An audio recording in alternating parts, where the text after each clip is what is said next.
Good morning, everybody. My name is John, and today I wanted to take a moment to talk about a technology that's really been emerging in the Pacific Northwest.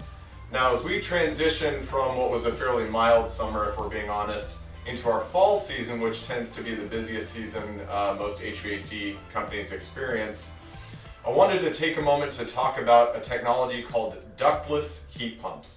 Now, there's a reason why in the Pacific Northwest that these have become more and more popular.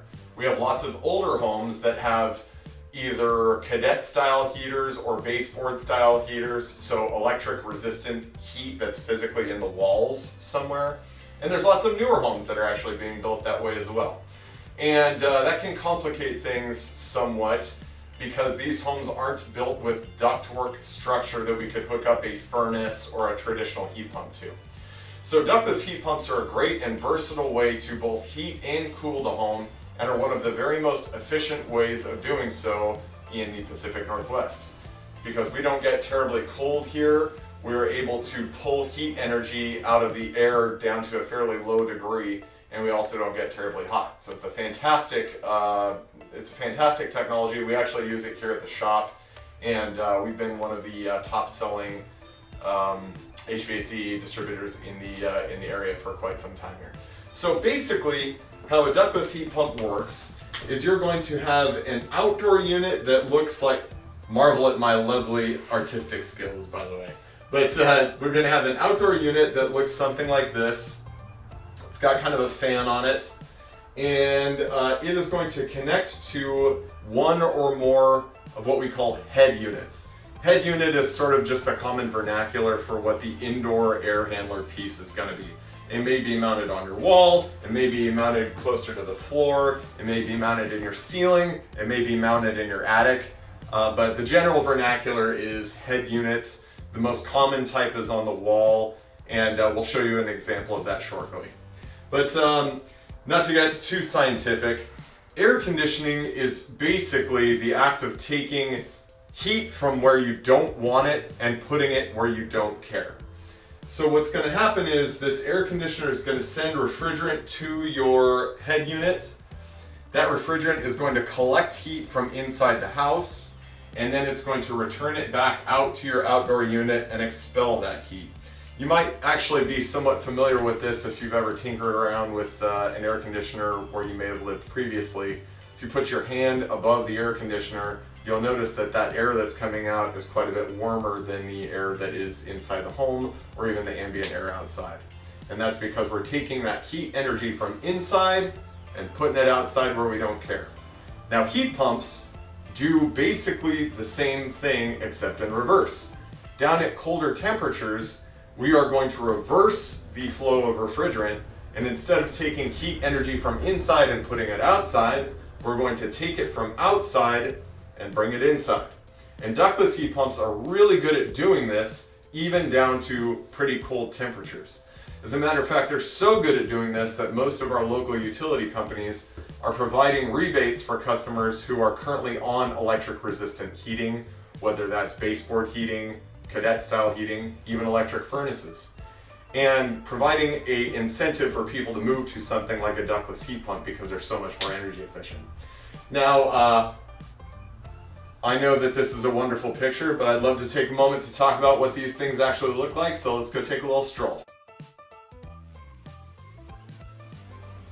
So we're starting out at our head unit, and as I mentioned, this is our traditional wall-mounted head unit. This is by far the most popular style of unit. They're extremely versatile, they're also very efficient, but they come in a number of varieties. Again, they might be mounted closer to the floor, they might be in your ceiling, they might be in your attic, and so on. But what we've got here is functionally an air handler. What it's doing is it's sucking air out of the top of this, which you can see there, and then blowing it back out through the front. The way this is working is it's taking, currently in heating mode, it's taking air from the room and then releasing heat that it's collected from outside into the air and then allowing it to blow back into the room, therefore creating a warmer environment. If we were doing air conditioning or cooling mode, it would be doing the opposite. It would be bringing air in from the top, removing heat energy from the room, and then therefore the air that comes out of the bottom would be would be cooler. So these can be mounted just about anywhere. They're typically mounted on outside walls, which means that on the opposite side of that wall is outside. So for instance, the opposite side of this wall is outside. It's not another room. But they can be mounted just about anywhere. And one of the reasons they're so versatile, again, is that you don't need ductwork to connect it to your home. What we're going to have instead is a little penetration on the back end of this unit here, where the refrigerant lines poke through the wall and then head to your outdoor unit. And we'll get a little side shot here so you can see what that looks like. This is the side of the unit, and you'll see that this is actually poking out from the wall a little bit. Yours will be flush against the wall once we do your installation. But you can see there's a couple of little insulated tubes on the back of the unit here. Inside that insulation are a couple of copper line sets which contain your refrigerant. And so when we're mounting one of these on the wall, all we do is we have to make this little penetration on the side, which we'll do safely with a spotter bit. And this is going to go right to the outside of the home, which we'll take a look at. So Kaylee's painting around the side of the house. And you can see the line set. This is right on the back of that unit. This is where it comes out, and then it's going to go down and underneath our porch.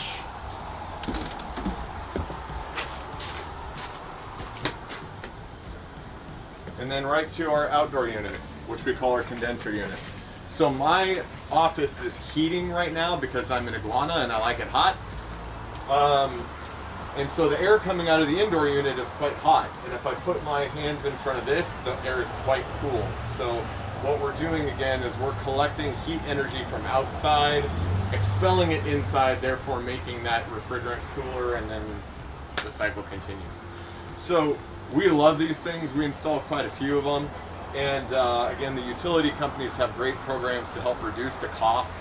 And quite frankly, most people on electric resistance heat, you'll save so much money on the actual utility bills that this thing will pay itself off several times over during the life of the equipment.